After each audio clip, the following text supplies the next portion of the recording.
And I just want to open with a quote from you, Scott, if you don't mind. Yeah, go for it. There's no revenue, full stop, without a creative act that sets the business ball rolling. And the businesses that continually invest creative thinking into all aspects of what they do are the ones that succeed the most. We would have been a fairly traditional kind of brand and digital agency. Really what we were constantly trying to do is help people make better decisions about, product, services, where they kind of sit in the world. But by the time a new business or a new product or a new service gets to the marketing department, it's about execution and getting something out there. Now, there's still a bunch of creative decisions to be made, but really they're about bringing it to market, engaging with people, connecting with people. A big part of what we do is positioned at a very different point in the process. If the first lens is the kind of, making something feel really creative and vibrant and putting it into the world and positioning it in the world. The second one then, a lot of what we do is helping people be more creative in how they run their organizations and think about their organizations so that they're more efficient or more effective or more focused. And then there's the third one, which is, if you take the example of Apple, right? Apple for 15, 20 years was a highly creative organization. Everything they did was about developing new ideas. And now they're at a phase where they're about exploiting those ideas and making as much money as possible. Very few organizations these days start from a point of just exploiting value. They have to create, they have to make something that they can then actually get money from. A lot of what we do with Wove is also at that point of the starting point. How are you going to do something in the world? What's your business model? Who are you selling your products and services to? And how can you develop something that's going to be more valuable than somebody else's? And I think when we talk about value and creativity, and I know part of the kind of reason for this conversation, there's a lot of people out there that just don't think it's valuable. Right? There's a lot of people that don't get what it is. Their mental model of what creativity is stopped when they were 9 or 10. Some people put it away, and then other people continue to develop it. And it's that continuing to develop it where you start to see it as a problem-solving tool or a way to kind of find new opportunities. We're in the business of helping people make better decisions, right? And that's, to my mind, that's why we use creativity, because it helps them see things differently and see things more clearly. It helps them imagine new ways, and it helps them kind of start to plot and plan and develop things. And then it also makes them do stuff that's more creative. People come to us either with an idea about an opportunity at the market that's still really broad and rough and raw, or at a point where their business is not really working the way it should anymore, and they're lost and they're confused and they don't know where it goes. So Wove really helps with those more fundamental kind of decisions. And then I guess with IADT, if you've got to look at the kind of decisions that people want to make. How do I put this in the market? How do I get people to come to this? How do I get people to better understand this? So the bigger decisions have been made, and there's a clarity to that, and the momentum has moved on to a new set of decisions. But it's all kind of about development. It's all really about people not quite knowing how they should do something, and that for us is where the power of creativity is. It's about helping people see different ways of doing it and make decisions about what's the right way for them. I've been taking pictures as a professional photographer since the mid-'80s, so that's a long career. And, you kind of always want to sort of reinvent what you have to offer. Otherwise people say, well, he does that and we don't really need that. And especially now, because everyone's a photographer. Everybody's got a phone, everybody's got a camera of some kind, and a lot of clients would say, well, if we can get that stuff done really cheaply, we don't need to go to a professional photographer. Traditionally, a lot of my clients were advertising agencies. And that whole world has changed in the last, as we all know, in the last 10 or 15 years. And to cut a long story short, I was in a position where I was actually having more fun and enjoying the work that I was doing, working directly with clients. That process was that initially they would start off saying, we need photographs. We know Trevor Hart's reputation. We know what he can do. We'll go there. A lot of people would just say, well, we need photograph. We need content. We need content. We need photographs. And then you'd sit down and talk about this. And then actually you'd realize that there were lots of other things they needed before the photography. A client came to us and said, we want to take a photograph of a guy and it's going to be used in a piece of communications about renewing your passport. So they'd had this great concept of seeing an old, passport photo. The initial brief was to find somebody that we could put a wig and sideburns and a moustache and a 70s shirt on and photograph him and then put it into a passport. But actually, when we thought about what would make that better, we said, well, hang on a second. We know a guy actually who has that look. Why don't we just get him to go to a photo booth and take those pictures for real? And they were going, oh, okay, so to make this better, you're not going to do the photography. So I said, well, that's essentially it, you know. Yeah. But so, you know, trying to think about the whole thing globally instead of just about the photography is more interesting for me and ultimately better for the client. And when we're talking about price and value, that's the piece that delivers the value. Some of the best art directors over the years that I've worked with will come to you with a very unresolved scamp, drawing, whatever you want to call it, layout, as a black line. I can pick up that. And I can go anywhere with that. We could have this type of lighting, we could have this kind of scenario in terms of the photography. But when somebody comes to me with a resolved, photoshopped visual, it shuts every door down, really. And I know that what they're going to actually expect is that visual, just slightly more polished. Having had a broad range of disciplines in terms of graphic design, concept and all that kind of stuff, you know that there's something more that you can offer. You just need to go and find the clients who want that from you. When I started out, it was very simple. People came to you and said, we need a billboard or we need a press ad. And there was a discipline around each of those that you would adhere to deliver that. Whereas now that's gone. You know, it's multiple platforms, multiple channels. What makes creativity valuable in distinctly as opposed to other things? And I think quite often, coming from a design perspective, when you try to get into the nuts and bolts about why is this valuable, I mean, I have had those kind of conversations with people. And I think this is a major challenge for helping people understand the value of creativity. And my personal position on it is everybody is creative. Everybody was creative for a period of their lives. And I think we need to lean into that. I think quite often there's a kind of like, you build a wall around this is a black box of creativity, it's magical, which is actually problematic for us because it's very hard then to get people to understand the mechanisms of it, which makes them really distrustful of it. And also, it allows people who aren't very good sometimes to overvalue, but then underdeliver, which creates problems down the line. But the way I'd see it is you've kind of got to look at it as the relationship between home cooks and chefs, right? Like, and again, if you look 20, 25 years ago, when kind of the Jamie Oliver type cookbooks were coming out, like quality chefs freaked out. They were like, we don't want this. We don't want people to understand how we do this because they'll stop coming to our restaurants. And of course, 20 years later, we can look and say that is not the case at all. Like the food, the world of food has never been more creative, more valued, more diverse, more exciting. Because actually once somebody goes, well, I'm going to try that, they go, this is really hard, right? And I think we've got to kind of understand as professional creatives that the relationship there, you can do bits of this, but we do it at scale, on demand, at speed, with a higher level of quality and a higher level of innovation every time. The point that Trevor said there was about that kind of global thinking. Creative people do that in a way that most others can't. They can move more freely around all the different parts and kind of see how things fit together. And I think that goes to what you're saying about, you know, the current shift in creativity is about the world is more complex, you know, and a lot of the work we do is about kind of helping to redesign internal processes so that they can do more in more places with less, right? And it kind of goes to what you're saying. It's like, you could pay me this much to take this photograph, or you could pay us the same amount to rethink it and actually give you more, like a story, to give you some assets, to give you some opportunities. And that's a whole different proposition. I mean, are you guys noticing that there's a kind of shift towards kind of co-creation or working more with clients to kind of find opportunities? We get briefs from marketing departments and they're telling us what to do, and we can either answer the brief or we can't. Now, we're only 8 years in business. We don't have the same longevity that you guys have.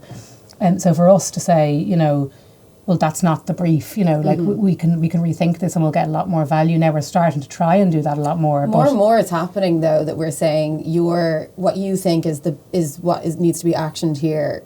We need to go back and rethink it. And it comes to particularly with social media briefs and things like that. Like it changes all the time. The platforms change, everything changes. So the cookie cutter approach doesn't work for that kind of work. So we have to reimagine it. As Scott was saying as well, it's like the understanding and research part that us providing that as a creative agency and saying we're moving every day, we're learning more. So when a client comes to us, they might not have had time to school up on the things that we're learning all the time. So it's just constantly fluid process. And I think before, where it used to be, we want X amount of social media posts, or we need this exact logo, or whatever it is, we can go, well, like, why are you doing that? And I think part of the creative process is obviously questioning all of those elements.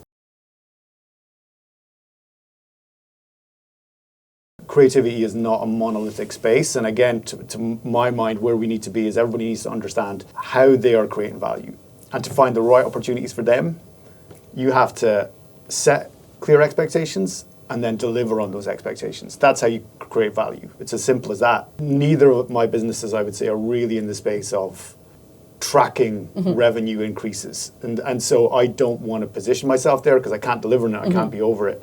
I'm usually part of a much bigger team, and it's kind of their job to do that. So to my mind, there's kind of three broad areas we look at: efficiency, effectiveness, and impact. We're usually going to make the most kind of value for them in one of those spaces.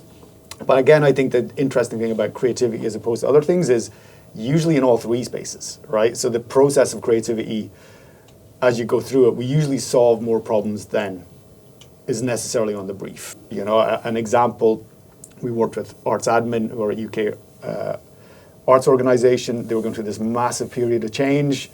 We worked with them on a kind of co-design process, strategy process with the whole team. So we made a printed manifesto, which made everybody really excited. Suddenly, this is how we talk about ourselves. This is where we're going. This is the direction. You know, a month later, I got an email from the director that we'd worked with, and she said, "We've literally just got a massive funding pot from a funding organisation that we weren't even on the radar. We hadn't talked to them in 10 years, because suddenly they're like, oh, this is what you're about."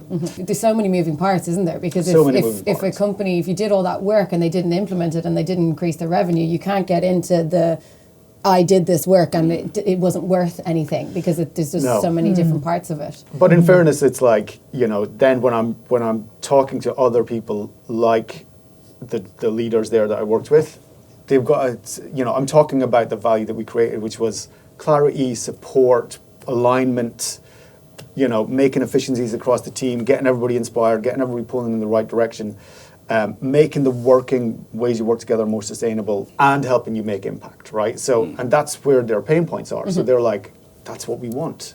We don't want you to come in and get us more revenue. That's our job. We want the team more inspired with and empowered to go more places and do that. But it's important that they're seen. You know, so that third limb of that kind of value tree of, you know, impact is, you know, nobody comes to a photographer, for example, and talks about, you know, increase our revenue, obviously, but they will have lots of conversations about value for money, and we can respond to that, you know. One of the things we've tried to do continually is to, especially when working with a new brand or a new client, is to deliver a bespoke new kind of visual language for them if we can. So, you know, whether that's a supermarket or whether it's a small food producer or a drinks brand, you know, you try and place them alongside everybody else, which is where they're going to be, but with their own identity, obviously. And we can do that with photography. It's you know, in conjunction with design, we can create something that is unique to them, and that's what our hope would be. Has one of your photography projects ever been credited to the success of a campaign? Like, I'm guessing yes. Like, thinking of something. Yeah, I mean, in particular, we started a big campaign back just around 1999-2000 for Jameson, and after a 2 or 3 year period of concerted photography and a campaign with a singular clear message, you know, they grew by about 40% over a relatively short amount of time. Obviously, when it comes to implementation of social media content and things like that, it is all measurable. Like, we can A/B test creatives and see what works. There still is a lot of moving parts. Like, there's you know, the context of the campaign, as you were saying, if there's a great campaign message and that's the focus, if there's a lot of things happening at the same time, I guess you can specifically measure it and say, put a value on that and charge specifically for that. But changes per client, because, you know, what works for some brand may not work for another. So I would definitely shy away from saying I can guarantee you this amount of revenue increase, because I feel like you're devaluing the creative that you're doing, and that it's not just about the increase in revenue, but as Scott was saying, over time it's the value to the company, it's the, you know, it's the visuals that the company's putting out and the message that it's putting out and the value it's offering the customers. I think it's really important, you know, taking on a new client, to have the attitude that, well, this isn't going to be a one-off. You know, I work with a few restaurants, and very often over a long period of time, you start to know what is really engaging for the people who follow them. So I think we all agree that creativity is valuable in a commercial and in a business sense. How do you get client buy-in at the start of a project? So getting client buy-in, I think that's something that we heavily underestimated when we first started out, in that we kind of thought we were just answering the brief and delivering a response. But the more that we've developed over the years, we've learned that bringing the client along from the very beginning and getting them an understanding of our process and how we tackle things often leads to a much more successful project. Initially, getting client buy-in for us is having more conversations. It's having, you know, discussions with clients before starting a project. It's explaining the different elements and what they're actually going to expect. I think that it's silly of us to think that we know better than the client, but at the same time, we have the skills and experience to execute what it is that they need in the best possible way. Clients might say to us, manage the content for, you know, X amount of months. We want to get this amount of followers. Whereas we might say, well, what's your objectives and goals? Because getting followers might not do that, you know. So that comes from our level of experience and our knowledge and our experience, you know. Yeah, showing them what's important in the process, and I guess outlining more general things of what are we actually trying to do at the end of this project. Do we want people to know more about the brand? Do we want people to buy more? Like what are our main objectives, particularly when it comes to brand identity projects and things like that? We have a lot of steps involved. What we've also developed is a lot of feedback guides, so giving clients a little bit more information of what's expected from them in each step along the way. What we underestimate a lot of the time, not so much anymore, is that the client understands the creative process and what's involved. And so there is a bit of an education there saying, you know, you don't have to have a response to this. I don't need you to say anything if you like certain parts about this. So giving them a bit of more background on what's expected from them in each step of the way definitely helps. Yeah, and it's that understanding piece that you were talking about, understanding the brief and also understanding whether what you've been given is actually a brief. And very often, you know, a list of the media isn't the brief. We've all had that experience. But, you know, I think whenever we go in to present, you know, a proposal, Eleanor, who is in charge of the documents, she would probably spend the first at least quarter or third of any document just demonstrating the fact that we listened the first time to that brief, that we've understood that there's bits missing maybe from that brief, and that here's what we think our response is going to be based on in terms of here's what we've looked at in terms of what you've asked us to do, but also what your competitors are doing, obviously, definitely. And, you know, what the general, you know, visual marketplace looks like for that brand or for that service or whatever it is. We have found that even if we haven't quite got the proposal exactly right in terms of the visual that we're proposing, they always will come back to that first piece and say, you've really got that, and you've really listened to us, and they really appreciate that. So they're much more then open to you coming back with a second try at it if you have to. I'm happy to say that most of the time we get it right and they really engage with that, but that's because of the listening process at the beginning. So in terms of actually getting buy-in, you know, I think that always stems from really understanding what they're actually asking you to do. 99% of clients believe that there's an exceptional need for, or a need for exceptional creativity. You know, would we say that in relation to that buy-in and that creativity, like, is based fundamentally on empathy and understanding then at its core? Ultimately, we've got to view it as we're part of your team now if we're going to work together. For me, it's like that empathy bit or going on that journey of understanding is crucial, right? Of kind of really getting to, you know, where are your pain points and what are your expectations? How do we get to a point together we're totally aligned on what this is? When you're just pitching in a kind of blind pitch, like, they've got expectations, but they're in a black box and they're not telling you exactly what they are. And you've got no way to kind of actually work out what is this. So you're just going, this is us, take it or leave it. part of that process and journey is also going to be a bit of negotiation. When we were talking about how much budget they have, it's like, how much do you have to invest here, right? People come to us with a laundry list, so you've got to kind of understand more clearly what they're trying to do, what their business objectives are, understand what they don't know about, and where you're really going to help them. Setting clear expectations set you up to kind of do a good job there. But the understanding part is the superpower part. If you don't have that, if you don't understand what they do and don't know, then you can be condescending. Have you guys ever sent a client to another cheaper agency and or creative, and why? If you have a relationship with the client and you know more or less what they need to spend every year, and you want to retain that client for the kind of work that you know that you'll be good at doing for them. Yes, I would say to them, look, you've got an e-commerce piece here in this that you need to spend money on. So that's not where your money's going to be best spent with us to do that. We're involved in a big project at the moment for a client where there is a need for e-commerce, but there is also a need for brand imagery and other more kind of in-depth stuff to work on the website and so on. We're helping them divide that up, if you like, and that means some of the work is going to go over there. But ultimately, and it's a big and common theme at the moment for photographers around the world. You know, there's e-commerce photography, for example, is being done by machines now. You know, and lots of photographers will go, "Oh, Jesus, that's the end of our career," but it actually isn't, because with all the marketing budgets that there are, you know, so much money, obviously, as we all know, is being spent doing these really tedious e-commerce pictures, and not enough then is left to do the more interesting creative work.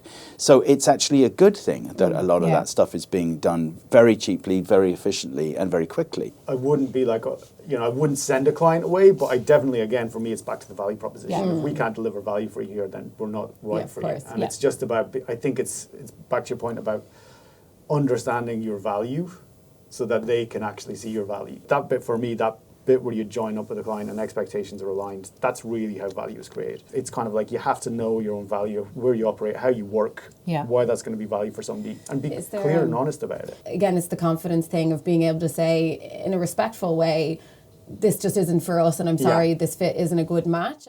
It's interesting to point out that we all are aware that we are probably more expensive than some people, we're probably cheaper than some people. We all know, I know the price of my company, I know where I sit, I think, in the competitive landscape in Ireland. So I would say to some people, you should probably do that with us because you might get more value out of it, or you might be better spending your money somewhere else. So it's interesting that in the background of all of this, we do kind of know where we sit in terms of literally, you know, the value of our work. That's your business research that you do. You know, you talked about at a certain point, you know, students go, how should I price this? And it's really hard because they're just starting out. So but I would recommend to any student, if they're in that situation, they have to kind of do the research and they also have to be realistic about it. So they've got to understand that they have, you know, if there's a few people ahead of you in the year and they're freelancing, ask them how much do you charge, and then say, well, I'm kind of at this end of the spectrum in terms of quality and what I'm being asked to do, but I'm going to be cheaper than that person is a year ahead of me. I think it's a really good point that, you know, you have to talk to other people in the industry. We've just finished a really big project among about 55 photographers in Ireland, where we did a completely anonymous survey of pricing structures. Because previously, you know, and it's probably the same for designers, you know, you might have shadowed somebody, or you might have, you know, worked as an assistant or an apprentice designer or whatever, you know, and you build up a picture of the scale of the industry and what the rates are at the top and the middle and the lower ends. And going into it completely blind, you know, has been quite a destructive factor, I think, in the creative industry in this country. It's great to see the photography community doing that. I think it's massively needed in design, and I think the anonymous nature of it, I think people get really cagey about this, and I think human nature has this thing of like, I won't publish it because I might just get a bit more value.